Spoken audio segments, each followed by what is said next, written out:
കർത്താവിൻ്റെ പരിശുദ്ധമായ നാമം വാഴ്ത്തപ്പെടുമാറാകട്ടെ.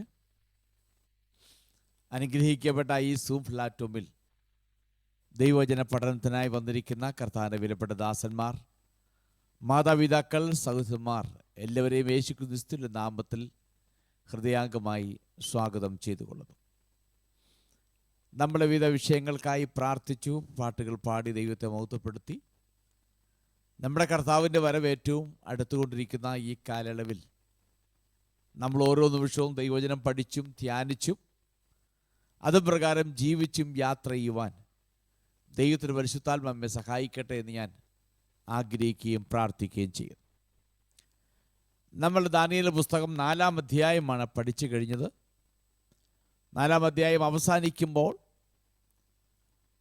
നെബൂഖദ്നേസറിന്റെ ജീവിതത്തിൽ 7 വർഷം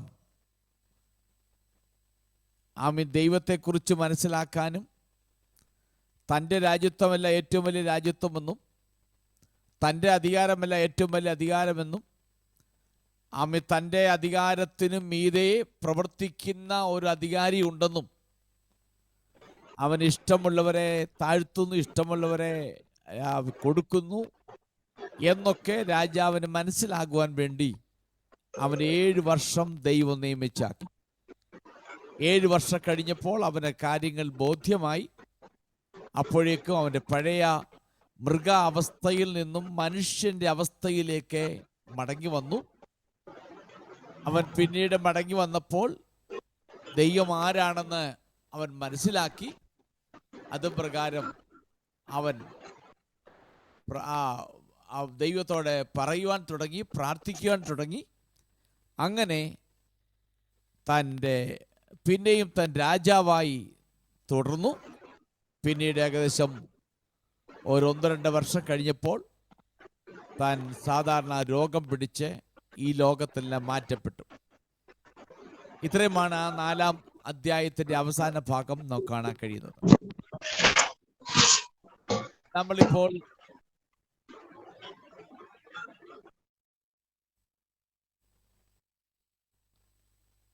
നമ്മളിപ്പോൾ 5-ാം അധ്യായത്തിലേക്കാണ് പ്രവേശിക്കാൻ വേണ്ടി പോകുന്നത്. 5-ാം അധ്യായത്തിൽ ഈ 1-ാം അധ്യായത്തിൽ 4-ാം അധ്യായം വരെ നെബൂഖദ്നേസർ എന്ന പേര് ഉപയോഗിച്ചു എങ്കിൽ 5-ാം അധ്യായത്തിലേക്ക് വരുമ്പോൾ പേര് മാറുന്നുണ്ട്. ബേൽസസർ എന്ന് പറഞ്ഞ രാജാവിലേക്കാണ് കാര്യങ്ങൾ നീങ്ങുന്നത്. അപ്പോൾ ഈ കാലഘട്ടത്തിനുള്ളിൽ 4-ാമത്തെ അധ്യായത്തിനും 5-ാം അധ്യായത്തിനും ഇടയിൽ ഒരു സംഭവം നടന്നു, ചില സംഭവ വികാസങ്ങൾ നടന്നു. അതുകൊണ്ടാണ് 5-ാം അധ്യായത്തിൽ വരുമ്പോൾ ഡയറക്റ്റ് ബേൽസസർ രാജാവ് എന്ന് പറയുന്ന പേരിൽ ആരംഭിച്ചിരിക്കുന്നത്. അതെന്താണ് സംഭവിച്ചതിനെക്കുറിച്ച് വേദപുസ്തകത്തിൽ അത്ര തെളിവായി പറയുന്നില്ലെങ്കിലും ചരിത്ര രേഖകളിൽ അതിനെക്കുറിച്ച് വ്യക്തമായി പറയുന്നുണ്ട്. ദാനിയേലിന്റെ 5-ാം അധ്യായത്തിലേക്ക് വരുമ്പോൾ നെബൂഖദ്നേസറിന്റെ അധികാരത്തിൽ നിന്നും ബാബിലോണിലെ ആ അനുഭവത്തിൽ നിന്നും മാറുന്നു.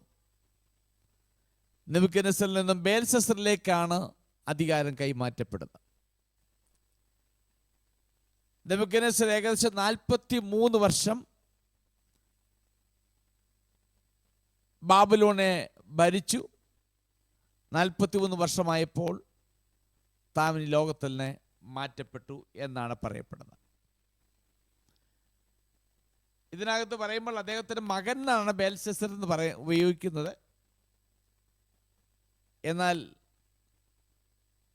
അങ്ങനെയല്ല, അതിന് സ്വന്തം മകനല്ല. അതെന്താണെന്ന് ഒന്ന് പറഞ്ഞിട്ട് നമുക്ക് വേദഭാഗത്തിലേക്ക് വരാം.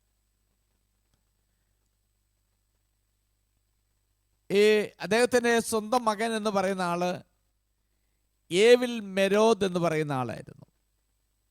അതിനെക്കുറിച്ച് 2 രാജാക്കന്മാരുടെ പുസ്തകം 25-ാം അധ്യായത്തിൻ്റെ 27 മുതലുള്ള വാക്യങ്ങളൊന്ന് വായിച്ച്.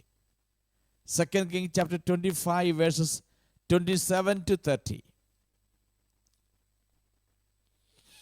യഹൂദ രാജാവായ യഹോയാക്കീമിന്റെ പ്രവാസത്തിന്റെ 37-ാം ആണ്ടിൽ 12-ാം മാസം 27-ാം തീയതി ബാബേൽ രാജാവായ ഏവീൽ മെരോദാക്ക് താൻ രാജാവായ ആണ്ടിൽ യഹൂദ രാജാവായ യെഹോയാക്കീനെ കടാക്ഷിച്ച് കാരാഗൃഹത്തിൽ നിന്ന് വിടുവിച്ച് അവനോട് ആദരവായി സംസാരിച്ച് അവന്റെ ആസനത്തെ തന്നോടുകൂടെ ബാബേലിൽ ഉണ്ടായിരുന്ന രാജാക്കന്മാരുടെ ആസനങ്ങൾക്ക് മേലായി വെച്ചു.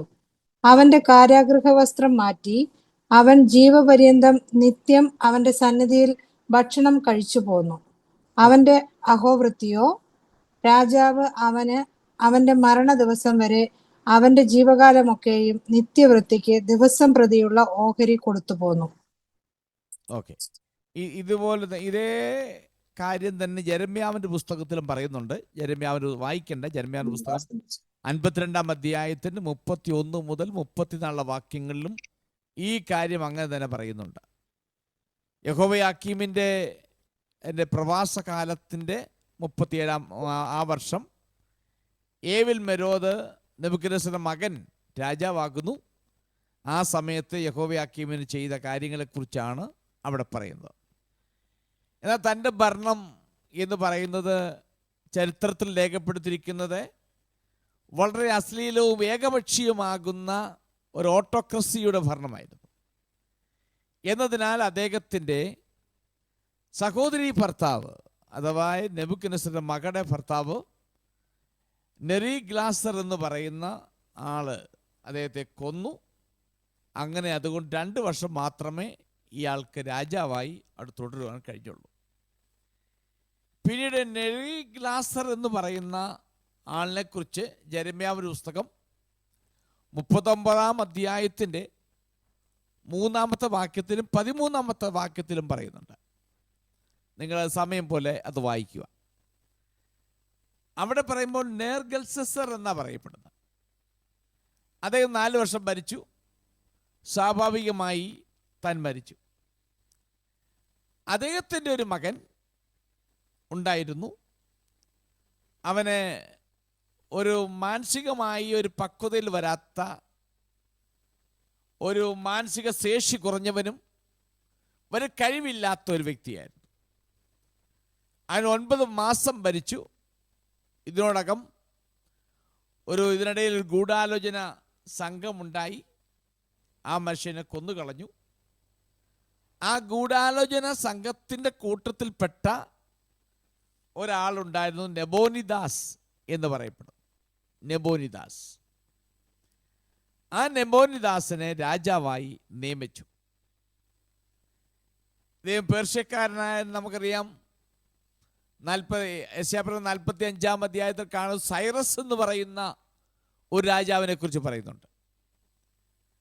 ആ സൈറസിന്റെ കാലഘട്ടം വരെ ബാബിലോണിനെ അഥവാ സൈറസ് കീഴടക്കുന്നിടം വരെ നെബോനിദാസ് ആയിരുന്നു അവിടുത്തെ ഭരണാധികാരി.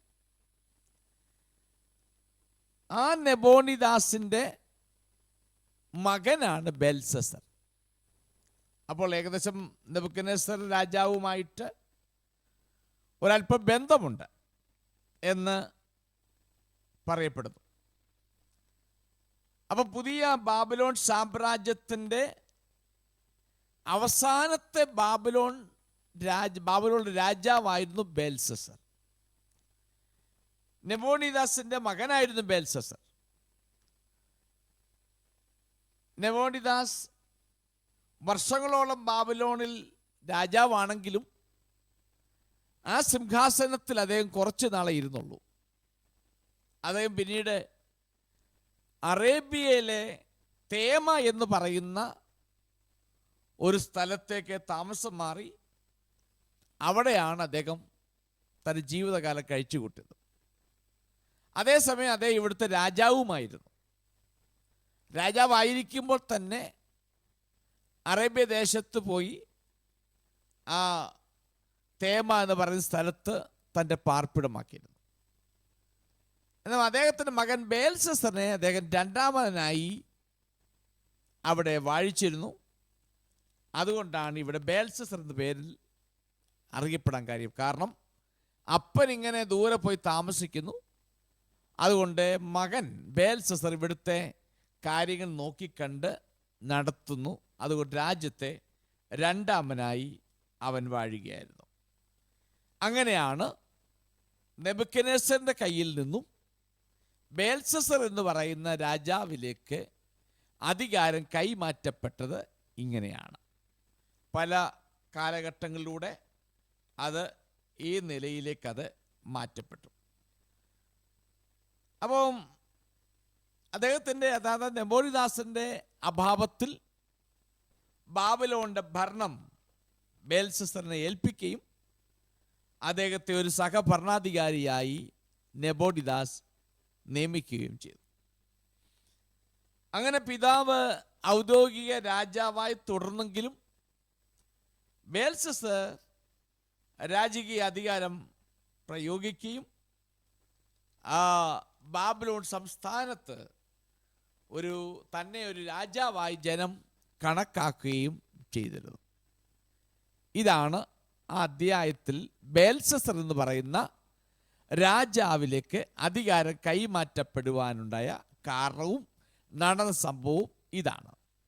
നമുക്കിനി 1-ാമത്തെ വാക്യം മുതൽ 4-ാമത്തെ വാക്യം വരെ ഒന്ന് വായിക്കാം. 5-ാം അധ്യായത്തിൻ്റെ 1 മുതൽ 4 വാക്യങ്ങൾ. ബേൽശസ്സർ രാജാവ് തന്റെ മഹത്തുക്കളിൽ 1000 പേർക്ക് ഒരു വലിയ വിരുന്നൊരുക്കി. അവർ കാണുക വീഞ്ഞു കുടിച്ചു. ബേൽശസ്സർ വീഞ്ഞു കുടിച്ച് രസിച്ചിരിക്കുമ്പോൾ തന്റെ അപ്പനായ നെബൂഖദ്നേസർ യെരുശലേമിലെ മന്ദിരത്തിൽ നിന്ന് എടുത്തുകൊണ്ടുവന്നിരുന്ന പൊൻവെള്ളി പാത്രങ്ങളെ രാജാവും മഹത്തുക്കളും അവന്റെ ഭാര്യമാരും വെപ്പാട്ടികളും അവയിൽ കുടിക്കേണ്ടതിനായി കൊണ്ടുവരുവാൻ കൽപ്പിച്ചു. അങ്ങനെ അവർ യെരുശലേമിലെ ദൈവാലയത്തിന്റെ മന്ദിരത്തിൽ നിന്ന് കൊണ്ടുവന്നിരുന്ന പൊൻപാത്രങ്ങളെ കൊണ്ടുവന്ന് രാജാവും മഹത്തുക്കളും അവന്റെ ഭാര്യമാരും വെപ്പാട്ടികളും അവയിൽ കുടിച്ചു. അവർ വീഞ്ഞു കുടിച്ച് പൊന്നും വെള്ളിയും താമ്രവും ഇരുമ്പും മരവും കല്ലും കൊണ്ടുള്ള ദേവന്മാരെ സ്തുതിച്ചു. ഇവിടെ തൻ്റെ 1000 പ്രഭുക്കളുമായിട്ട് ഒരു വലിയ വിരുന്നൊരുക്കി. തൻ്റെ മഹത്തുക്കളുമായി 1000 പേർക്ക് ഒരു വലിയ വിരുന്നൊരുക്കി. ഈ സമയമായപ്പോഴേക്കും, ബേൽശസ്സറിന്റെ കാലഘട്ടമായപ്പോഴേക്കും മറ്റ് രാജ്യങ്ങൾ അഥവാ മേദ്യയും പേർഷ്യയും കുറെ കൂടെ പവർ എന്ന് പറയുന്ന ലെവലിലേക്ക് വളർന്നുകൊണ്ടിരിക്കുന്ന കാലഘട്ടമാണ്. ബാബിലോൺ എന്നും ഒരു കോമ്പീറ്റായി, ഒരു മത്സരിച്ച് വളർന്നു വരുന്ന ഒരു രാജ്യമായിരുന്നു മേദ്യയും പേർഷ്യ. അപ്പം ഈ നിലയിലിരിക്കുമ്പോൾ നഗരത്തെ ചുറ്റിപ്പറ്റിയുള്ളതായ ഒരുപാട് ഡിഫൻസ് ഉണ്ട്, ഉപരോധങ്ങളുണ്ട്. ഇതിനെയൊന്നും ബേൽശസ്സർ ഭയപ്പെട്ടില്ല. കാരണം ബാബിലോണിന്റെ ശക്തമായ പ്രതിരോധം, വിപുലമാകുന്ന കരുതൽ, ബാബിലോണിന്റെ സ്ട്രക്ചർ, അതിൻ്റെ സെറ്റപ്പ്, ഈ നിലയിൽ ബേൽശസ്സർ വളരെ ആത്മവിശ്വാസമുള്ളവനായിരുന്നു. ഒന്നും സംഭവിക്കത്തില്ല, ഞാനിരിക്കുന്ന കോട്ട പൂർണ്ണ സുരക്ഷിതമാണ്, എൻ്റെ രാജ്യം പൂർണ്ണ സുരക്ഷിതമാണ്. ആ നിലയിലാണ് ഞാൻ ഒരുക്കിയിരിക്കുന്നത് എന്ന ചിന്താഗതി രാജാവിനുണ്ടായിരുന്നു. പുരാതന നഗരമായ ബാബിലോണിനെ സംബന്ധിച്ച് പറയുമ്പോൾ അതിനെ ഞാൻ ആ പട്ടണത്തിൻ്റെ ചില കാര്യങ്ങളൊന്ന് ഞാൻ പറയാം. എല്ലാ കാര്യങ്ങളും പറഞ്ഞ് നിങ്ങൾക്ക് ബോറടിക്കും. അതിനൊരു നല്ല കോട്ടയുണ്ടായിരുന്നു. അതിന് പുറം മതിൽ എന്നാണ് പറയുന്നത്, പുറം മതിൽ. ആ പുറത്തെയുള്ള ആ മതിലിൻ്റെ നീളം എന്ന് പറയുന്നത് 17 മൈൽ നീളം, അഥവാ കിലോമീറ്റർ പറയുകയാണെങ്കിൽ 27 കിലോമീറ്റർ നീളമുണ്ടായിരുന്നു. അത്ര വലിയ വിസ്താരത്തിലാണ് ആ കോട്ടയെ ആ ബാബിലോൺ നഗരത്തിന് ചുറ്റും കെട്ടിയിരുന്നത്. രണ്ടാമത്, ഈ മതിലിൻ്റെ ഹൈറ്റ് എന്ന് പറയുമ്പോൾ ഉയരമായത് 90 അടി ഉയരം, അഥവാ 28 മീറ്റർ ഉയരം. 90 അടി ഉയരം അഥവാ 28 മീറ്റർ ഉയരം. ഇതിൻ്റെ കനം എന്ന് പറയുന്നത് 22 അടി അഥവാ 7 മീറ്റർ കനമുണ്ടായിരുന്നു. ഇതിന് മുകളിൽ കൂടെ രഥത്തിന് സുഖമായി രഥം ഓടിച്ചുകൊണ്ട് പോകാനുള്ളതായ സ്ഥലം ഇതിനകത്തുണ്ടായി. ഇതിന് മുകളിൽ കൂടെ രഥത്തിന് പോകുവാനുള്ളതായ സ്ഥലം ഉണ്ട്. 1ഉം 2ഉം രഥത്തിന് ഒരേ ലെവലിൽ പോകത്തക്ക നിലയുള്ളതായ വീതി ആ മതിലിന് മുകളിൽ ഉണ്ടായിരുന്നു എന്നാണ് ചരിത്രം പറയുന്നത്. ഇത് മറ്റൊന്ന്, ഈ മതിലിന് മുകളിൽ 100 അടി ഹൈറ്റിൽ അഥവാ 30 മീറ്റർ ഉയരത്തിൽ ഗോപുരങ്ങൾ അടുത്തടുത്ത് പണിതിട്ടുണ്ട്. അപ്പം അതിന് മുകളിൽ കയറി നിന്നൊരുത്തൻ നോക്കിയാൽ ഏതെങ്കിലും ശത്രു വരുന്നുണ്ടോ എന്നൊക്കെ ദൂരവേ നിന്ന് മനസ്സിലാക്കി ആ നിലയിൽ കരുതലെടുക്കുവാൻ കഴിയുന്ന വിധത്തിലുള്ളതായ ഒരു കോട്ടയും കോട്ടയോട് ചേർന്നുള്ള ഗോപുരവും മറ്റുമായിരുന്നു ബാബിലോണ് ചുറ്റുമുണ്ടായിരുന്നത്. ബാബിലോൺ പട്ടണത്തിന് ചുറ്റുമുണ്ടായിരുന്നു. ഇനി അകത്തുമുണ്ട് കൊച്ചു കൊച്ചു മതിലുകൾ അകത്തുണ്ട്. അതും ഭയങ്കര സുരക്ഷിതത്വമാണ്. ഇനി മറ്റൊന്ന്, ഈ പുറമേ ഉള്ള മതിലിന് ചുറ്റും വലിയ തോടുകൾ, വീതിയുള്ള തോട് അഥവാ കുറെ കൂടെ നമ്മുടെ ആറിൻ്റെ അത്രയും വീതി വരത്തില്ല, അതിനേക്കാൾ അല്പം വീതി കുറഞ്ഞ വെള്ളം നന്നായി ഒഴുകിക്കൊണ്ടിരിക്കുന്നൊരു തോട് പോലെയുള്ള ഒരു കിടങ്ങ് അതിന് ചുറ്റുമുണ്ടായിരുന്നു. കിടങ്ങെന്ന് പറയുമ്പോൾ വെള്ളം ഒഴുകുന്നുണ്ട്, അതിന് മുകളിൽ കംപ്ലീറ്റ് ചെടികൾ പടർന്നിങ്ങനെ കിടത്തിയിരിക്കുകയാണ്. കിടങ്ങുകൾ തന്നെ പറയുന്നത്. അതുകൊണ്ട് ദൂരമേ വരുന്ന ശത്രുവിന് ഇതിൻ്റെ അടിയിൽ വെള്ളം ഒഴുകുന്ന തോടാണെന്നോ ഒന്നും മനസ്സിലാക്കാൻ കഴിയാത്ത നിലയിലാണ് ചുറ്റോട് ചുറ്റും ചെടികൾ ഇങ്ങനെ അതിനെ മണ്ടയ്ക്ക് പടർന്ന് പന്തലിച്ച് കിടക്കുന്നത്. അതുകൊണ്ട് ഏതൊരു ശത്രു വന്നാൽ ആ വെള്ളത്തിനകത്ത് വീഴും. ആ വെള്ളത്തിനകത്ത് ധാരാളം മുതലകൾ വളർത്തിയിരുന്നു എന്നാണ് പഠിപ്പിക്കുന്നത്. ഇതുപോലെ തന്നെ അകത്തും ഇതുപോലെ കിടങ്ങുകൾ അകത്തും ഇങ്ങനെ ചുറ്റി ഉണ്ടായിരുന്നു എന്നാണ് ചരിത്രം പറയുന്നത്. ഇനി അതിനെ കുറച്ചുകൂടി വിശദീകരണങ്ങൾ ദൈവം അനുവദിച്ചാൽ ഇതിൻ്റെ ബാക്കി ഭാഗങ്ങളിലേക്ക് വരുമ്പോൾ ഞാനത് പഠിപ്പിക്കാം. ഇത്രയുമാണ് മതിലിൻ്റെ പ്രത്യേകത. ഇത്രമാത്രം ഉയർന്ന് കോട്ട കെട്ടി സുരക്ഷിതത്വമായി കഴിയുന്ന രാജാവും രാജ്ഞികളും ഷണ്ണന്മാരും ഒക്കെയുള്ളൊരു പട്ടണം. ഇനി ഈ പട്ടണത്തിലാണ് ഇദ്ദേഹം ഇങ്ങനെ സുഖമായി ഭയങ്കര സേഫ്റ്റി ആയിട്ട് അതിൻ്റെ അകത്ത് വിരുന്നൊരുക്കിയിരിക്കുകയാണ്.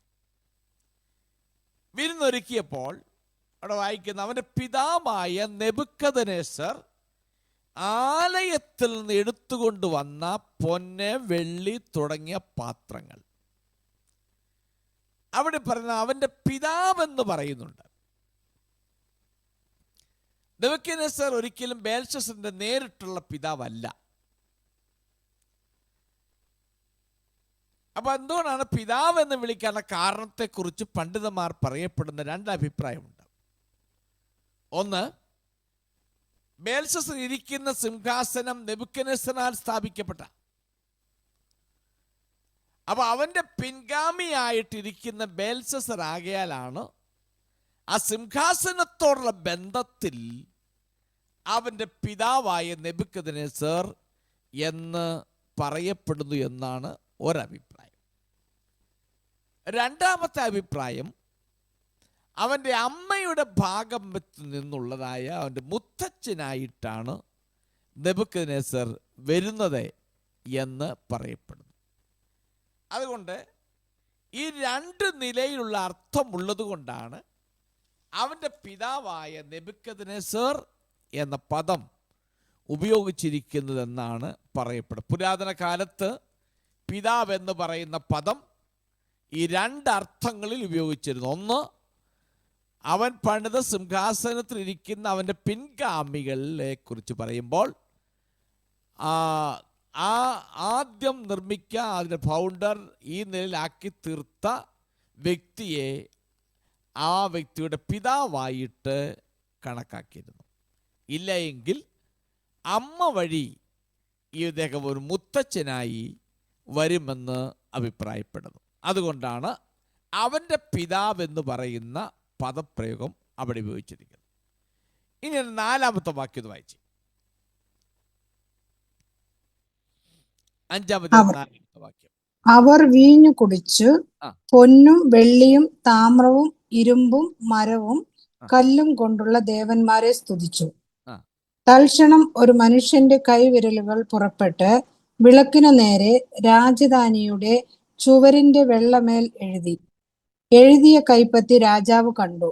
ഓക്കെ, ഈ 4-ാം വാക്യത്തിൽ വായിക്കുന്നു, വീഞ്ഞു കുടിച്ചു, ആലയത്തിൽ നിന്ന് എടുത്തുകൊണ്ട് വന്ന സ്വർണം വെള്ളി തുടങ്ങിയ പാത്രങ്ങൾ എടുത്തുകൊണ്ട് വന്നു അതിൻ്റെ അകത്ത് നിന്നും മറ്റുള്ള ക്ഷണിക്കപ്പെട്ട മഹത്തുക്കൾ 1000 പേര് കൂടുന്ന വലിയ മഹത്തുക്കളാണ്.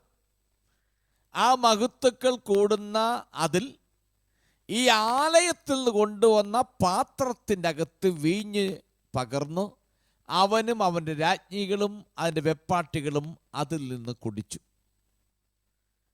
കുടിക്കുന്നതോടൊപ്പം തന്നെ സ്വർണം വെള്ളി വെങ്കലം ഇരുമ്പ് മരം കല്ല് എന്നിവയാൽ നിർമ്മിക്കപ്പെട്ട ദേവന്മാരെ സ്തുതിക്കുകയും ചെയ്തു. 2 കാര്യങ്ങൾ ഒരുപോലെ നടന്നു.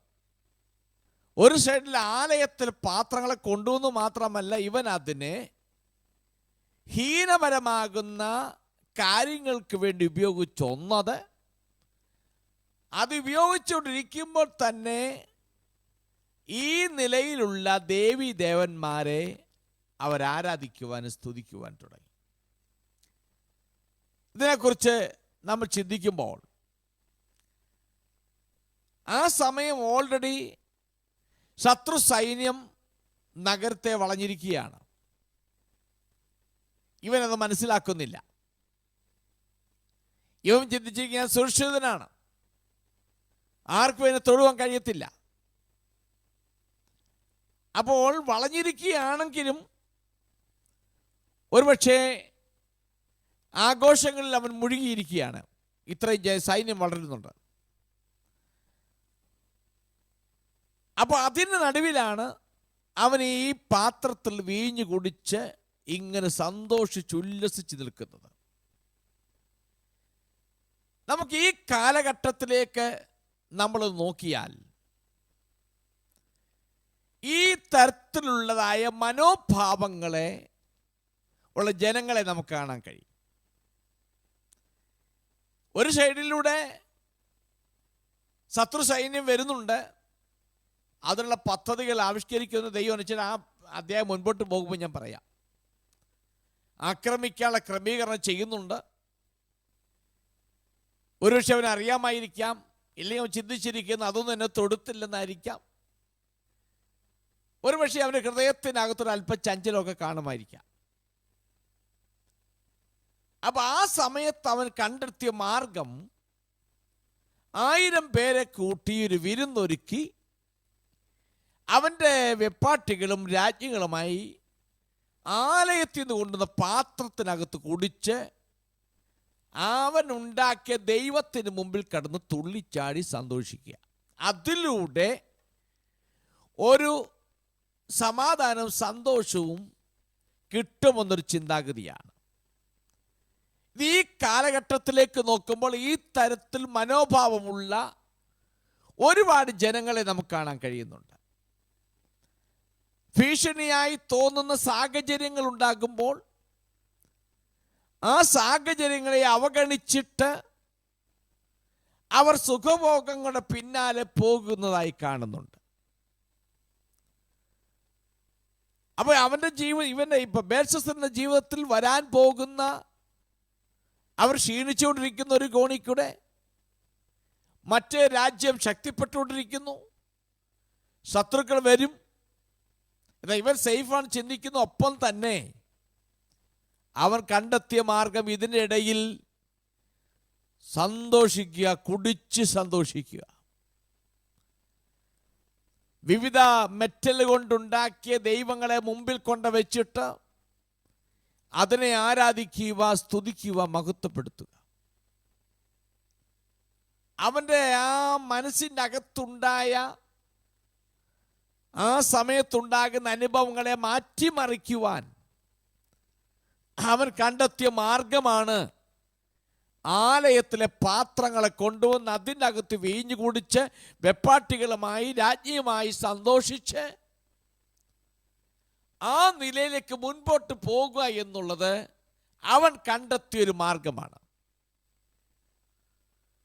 ഞാൻ ഈ കാലഘട്ടത്തിലേക്ക് നോക്കുമ്പോൾ ഈ കാലഘട്ടത്തിലെ ജനങ്ങൾ ചിന്തിച്ചിരിക്കുന്നത്, ജീവിതത്തിൽ ചലഞ്ചസുകൾ വരുമ്പോൾ, ജീവിതത്തിൽ പ്രശ്നങ്ങളും പ്രതിസന്ധികളും അവർ ജോലി ചെയ്യുന്ന മണ്ഡലങ്ങളിലും അവരുടെ ബിസിനസ് മണ്ഡലങ്ങളിലും അവരേർപ്പെടുന്ന സകല മണ്ഡലങ്ങളിലും മുൻപോട്ട് പോകുവാൻ കഴിയാത്ത നിലയിലുള്ളതായ സാഹചര്യം വരുമ്പോൾ അവർ ഇന്നത്തെ ജനം കണ്ടെത്തിയിരിക്കുന്ന മാർഗമെന്ന് പറയുന്നത് അവരുടെ മനസ്സിനെ അതിൽ നിന്നും ഡീവിയേറ്റഡ്, അതിൽ നിന്നും മാറ്റി മറ്റൊരു ലെവലിലേക്ക് കൊണ്ടുപോകുക എന്ന് പറഞ്ഞാൽ ക്ലബ്ബുകളിലേക്ക് പോകുക. അവിടെ അതിനെ കണ്ടെത്തിയ പല പ്രതിവിധികളുണ്ട്. ഇവിടെ രാജാവ് ചെയ്ത പോലെ നന്നായി കുടിച്ച് അതിൻ്റെ അകത്ത് ഒന്നും അറിയാത്തവനായി കുറേ നേരം സ്പെൻഡ് ചെയ്യുക, ഡ്രഗ്സിന് അടിമയായി തീരുക, ഇല്ല എങ്കിൽ ആ നിലയിൽപ്പെട്ട സുഖഭോഗങ്ങളിലേക്ക് ലയിച്ചു ചേരുക, മ്ലേച്ഛമാകുന്ന പ്രവർത്തനത്തിലേക്ക് മനസ്സിനെ തിരിച്ചു വിട്ടിട്ട് ആ നിലയിലേക്ക് മുൻപോട്ട് പോകുമ്പോൾ അവൻ ചിന്തിച്ചിരിക്കുന്നത് കുറേ നേരത്തേക്ക് അത് മറന്നുപോയല്ലോ, അതുകൊണ്ട് അങ്ങനെ എനിക്ക് സന്തോഷം കണ്ടെത്താൻ കഴിയത്തുള്ളൂ എന്ന് ചിന്തിക്കുന്നൊരു കാലഘട്ടത്തിലാണ് ഈ കാലഘട്ടത്തിലെ ജനം. ജീവിതത്തിൽ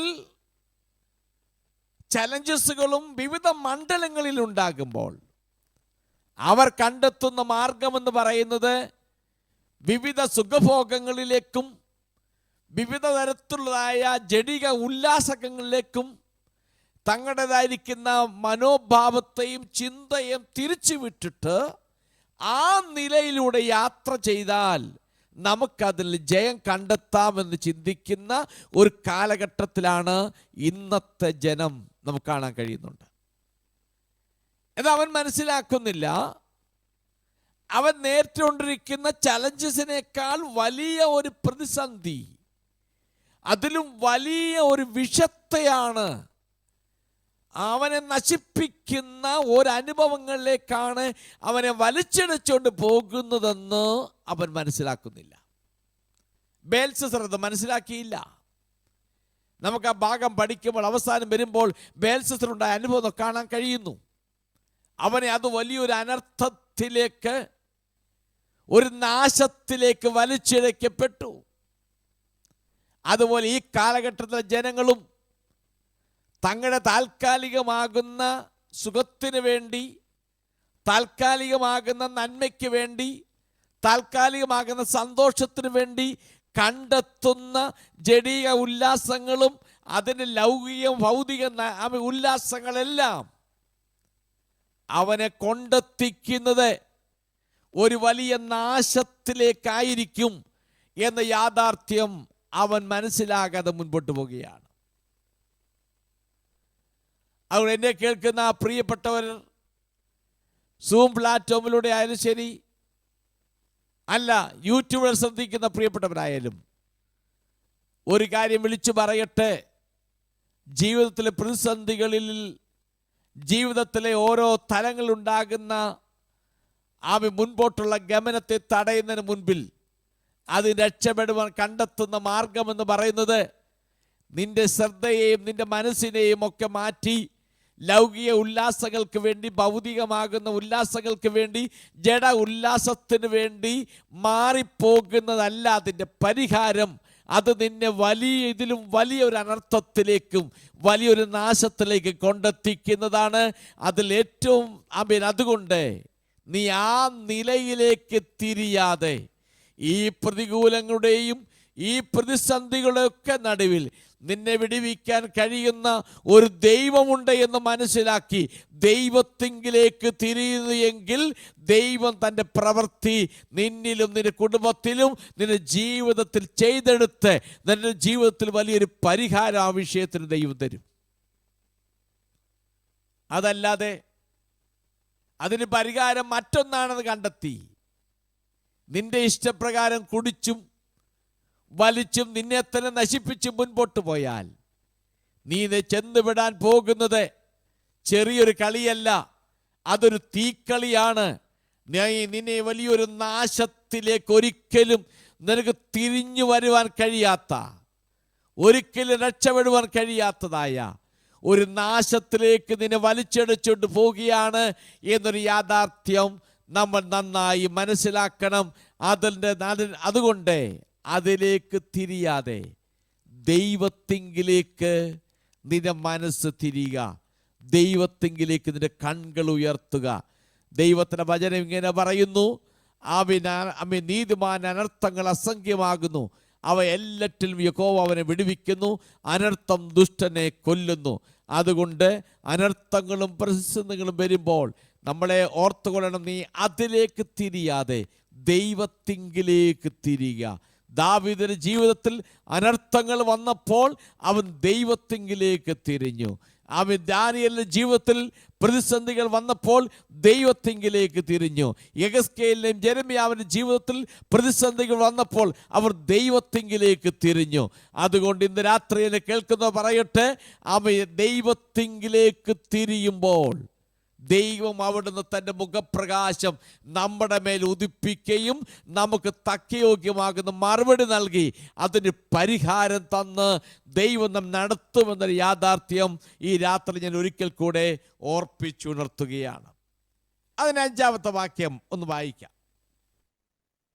തൽക്ഷണം ഒരു മനുഷ്യന്റെ കൈവിരലുകൾ പുറപ്പെട്ട് വിളക്കിന് നേരെ രാജധാനിയുടെ ചുവരിന്റെ വെള്ളമേൽ എഴുതിയ കൈപ്പത്തി രാജാവ് കണ്ടു. ഉടനെ രാജാവിന്റെ മുഖഭാവം മാറി. അവൻ വിചാരങ്ങളാൽ പരവശനായി അരയുടെ ഏപ്പ് അഴിഞ്ഞു, കാൽമുട്ടുകൾ ആടിപ്പോയി. രാജാവ് ഉറക്കെ വിളിച്ചു ആഭിചാരകന്മാരെയും കൽദയരെയും ശകുനവാദികളെയും കൊണ്ടുവരുവാൻ കൽപ്പിച്ചു. രാജാവ് ബാബേലിലെ വിദ്വാൻമാരോട്, ആരെങ്കിലും ഈ എഴുത്ത് വായിച്ച് അർത്ഥം അറിയിച്ചാൽ അവൻ ധൂമ്രവസ്ത്രവും കഴുത്തിൽ പൊന്മാലയും ധരിച്ച് രാജ്യത്തിൽ 3-മനായി വാഴും എന്ന് കൽപ്പിച്ചു. ഓക്കെ, ഇവിടെ അടുത്തൊരു ലെവലിലേക്ക് നീങ്ങുകയാണ്.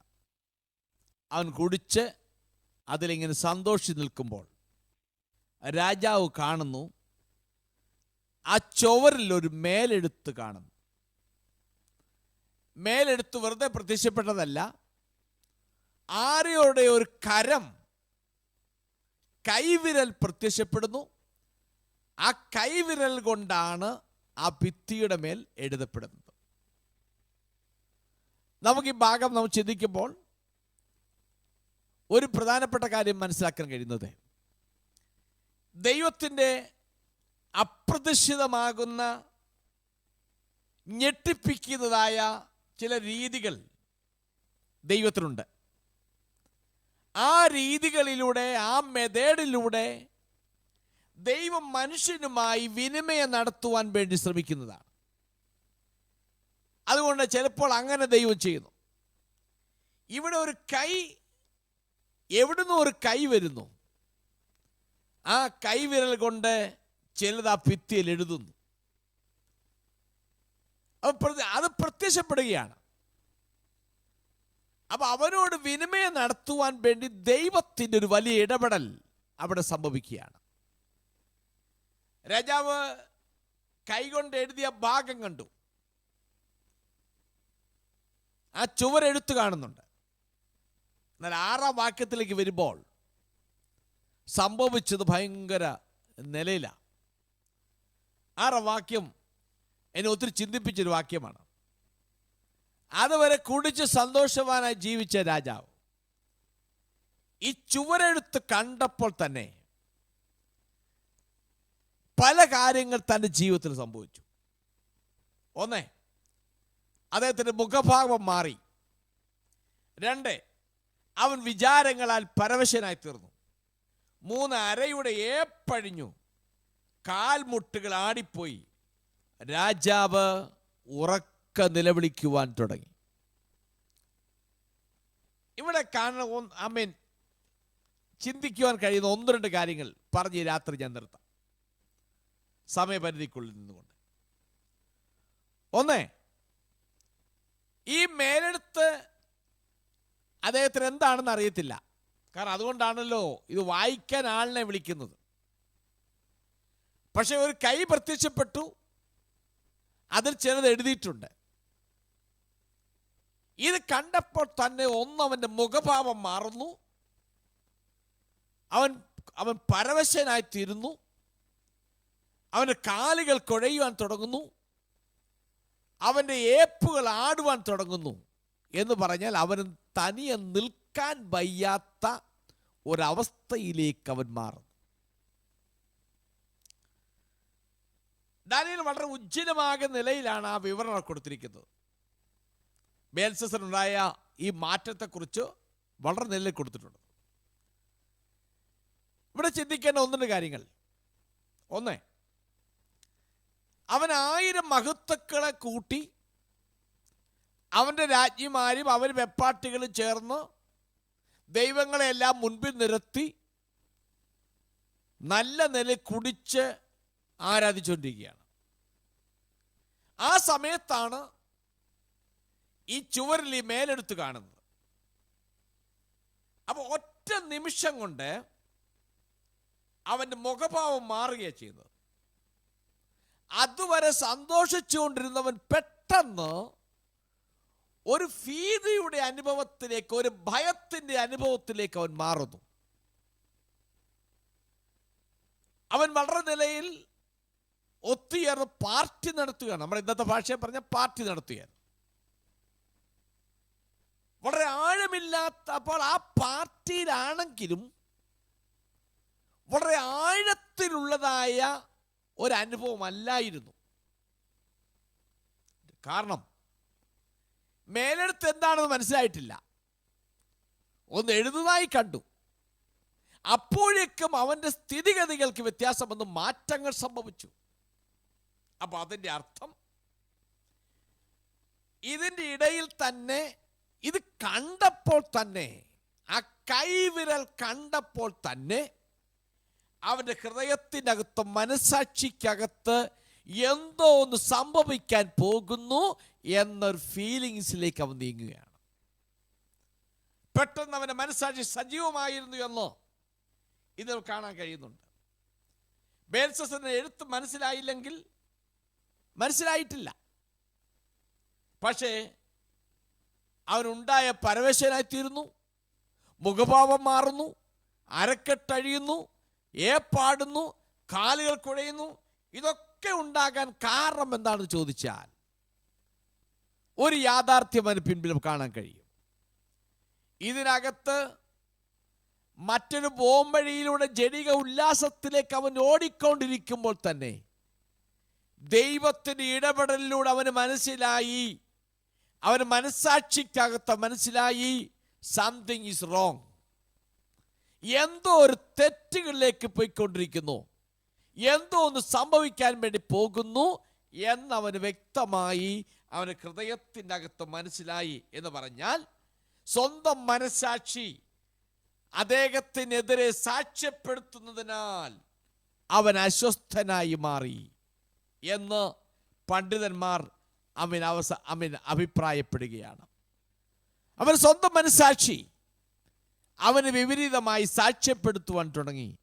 എന്തോ ചില സംഭവിക്കാൻ പോകുന്നു എന്ന് അവൻ മനസ്സിലായി. ചുവരിലെ എഴുത്ത് അയാൾക്ക് വായിക്കാനോ മനസ്സിലാക്കാനോ കഴിഞ്ഞിട്ടില്ല. പക്ഷേ അയാളുടെ മനസാക്ഷി അയാൾക്കെതിരെ കൈപ്പേറിയായ ചില കാര്യങ്ങൾ സംഭവിക്കാൻ പോകുന്നു എന്ന മനസാക്ഷിക്കകത്ത് പറയുവാൻ തുടങ്ങി. ഇപ്പോൾ ഈ ബേൽശസ്സറും ഗ്രൂപ്പും ദൈവകോപമാകുന്ന തീക്കകത്ത് പിടിക്കപ്പെട്ടിരിക്കുന്നതിനാൽ ഇവർക്കത് വായിക്കാൻ കഴിയുന്നില്ല എന്നതാണ് ചില പണ്ഡിതന്മാർ അഭിപ്രായപ്പെടുന്നത്. രാജ്യത്തിലെ അതുകൊണ്ട് അത് വിളിച്ചു കൂവിയാണ്, എല്ലാവരും വരണം, സഹായിക്കണം, ഹെൽപ്പ് ചെയ്യണം. പലരും വന്നു, എല്ലാവരും പറഞ്ഞു ഞങ്ങളെ കൊണ്ട് സാധ്യമല്ല എന്ന് പറഞ്ഞ് ഒഴിഞ്ഞു മാറും. അതേ ഒരു വാക്ക് കൊടുത്തു, ആരിത് ഇത് വായിച്ച് മനസ്സിലാക്കി തരുന്നുവോ അവൻ രാജ്യത്തെ മൂന്നാമനായി തീരും എന്നും പറഞ്ഞു. രാജ്യത്തെ അതോട് പറഞ്ഞ് നിർത്തിക്കളയാം. രാജ്യത്തെ മൂന്നാമനായി തീരും എന്ന് പറയാനുള്ള കാരണം, രാജ്യത്തെ ഒന്നാമൻ എന്ന് പറയുന്നത് നെബൂഖദ്നേസറാണ്, രണ്ടാമൻ ഈ ബേൽശസ്സറാ. ഈ മേലെടുത്ത് വായിച്ച് വ്യാഖ്യാനിച്ച് കൊടുക്കുന്നതിലൂടെ തൻ്റെ സ്ഥാനം കൊടുക്കുവാൻ പുള്ളി റെഡിയല്ല. എന്നാൽ തന്നെ സ്ഥാനം നിലനിർത്തിക്കൊണ്ട് ഏറ്റവും നന്നായി കൊടുക്കാൻ കഴിയുന്ന ഒരു ഓഫറാണ് രാജ്യത്തെ മൂന്നാമനായി വാഴുക എന്നുള്ളത്. അതുകൊണ്ടാണ് മൂന്നാമനായി കൊടുക്കാം, സ്ഥാനം കൊടുക്കാം എന്ന് വാഗ്ദത്തം ചെയ്യാനുള്ള കാരണം അതാണ്. ഞാൻ വാക്കിയുടെ അവസാനിപ്പിക്കാൻ വേണ്ടി പോകുന്നതിൻ്റെ ബാക്കി ഭാഗം ദൈവം അനുസരിച്ച് അടുത്ത ആഴ്ച എടുത്തുകൊള്ളാം. ഇതിനകത്ത് നമ്മൾ കണ്ട 2-3 കാര്യങ്ങൾ. ഒന്ന്, അവൻ കണ്ടെത്തിയ മാർഗത്തിലൂടെ ഒരിക്കലും രക്ഷപ്പെടുക മാർഗത്തില്ല, അവനെ നാശത്തിലേക്ക് കൊണ്ടെത്തിക്കുന്നു. 2, ഇതിന് നടുവിലും ദൈവത്തിൻ്റെ ഇടപെടൽ മുൻപിൽ അവൻ പിടിച്ചു നിൽക്കുവാൻ കഴിഞ്ഞില്ല. അവൻ്റെ കൂടെയുള്ള സകല ആളുകളെ വിളിച്ചു കൂട്ടിയിട്ടും അവർക്കാർക്കും ഇത് വായിച്ചു കൊടുക്കുവാൻ കഴിവില്ലാതെ പോയപ്പോൾ, പിന്നീട് നമ്മൾ താഴോട്ട് വായിക്കുമ്പോൾ ദാനിയേലിനെ വിളിപ്പിക്കുന്നു. ദാനിയേൽ അത് വായിച്ചതിന് അർത്ഥം വ്യാഖ്യാനിച്ചു കൊടുക്കുന്നു. ഞാൻ ഏത് കാലഘട്ടത്തിലും ദൈവജനത്തിന് ആവശ്യമുണ്ട്. പ്രാർത്ഥിക്കുന്ന, ദൈവിക പ്രമാണങ്ങൾക്ക് വേണ്ടി ദൈവത്തിന് വേണ്ടി നിവരം നിൽക്കുന്ന ഭക്തന്മാരെ ഏത് കാലഘട്ടത്തിനും ആവശ്യമാണ്. അതുകൊണ്ട് ഈ രാത്രിയിൽ ഓർക്കേണ്ട വസ്തുത, അവൻ ദൈവത്തിന് വേണ്ടി നിലകൊള്ളാം. സത്യസന്ധമായി ദൈവിക പ്രമാണങ്ങളെ മുറുകെ പിടിച്ച് നമുക്ക് ജീവിക്കാം. അങ്ങനെ മുൻപോട്ട് നമുക്ക് യാത്ര ചെയ്യാം. ജീവിതത്തിലുള്ള പ്രതിസന്ധിയുടെ നടുവിൽ ദൈവത്തെ മറന്നിട്ട് മറ്റ് ജഡിക ഉല്ലാസങ്ങളിലേക്ക് തിരിയുന്നതിന് പകരം ദൈവത്തിങ്കിലേക്ക് നമുക്ക് തിരിയാം. ദൈവത്തിൻ്റെ ഇടപെടൽ നിശ്ചയമായും ഓരോരോ സമയങ്ങളിൽ ഓരോരുത്തരുടെ പേരുണ്ടാകും. അത് ദൈവിക ഇടപെടലാണെന്ന് മനസ്സിലാക്കുവാൻ നമ്മൾ ബോധമുള്ളവരായി തീരുവാൻ ബാധ്യസ്ഥരാണ്. അതുകൊണ്ട് നമ്മുടെ ജീവിതയാത്രയിൽ ദൈവത്തിലേക്ക് തിരിഞ്ഞ് ദൈവത്തിന് പ്രസാദം ജീവിപ്പാൻ ദൈവത്തിൻ്റെ ആത്മാവ് നമ്മെ സഹായിക്കേണ്ടത് പറഞ്ഞ വാക്കിൽ നിർത്തുന്നു. ദൈവം നിങ്ങളെല്ലാവരെയും അനുഗ്രഹിക്കുമാറാകട്ടെ.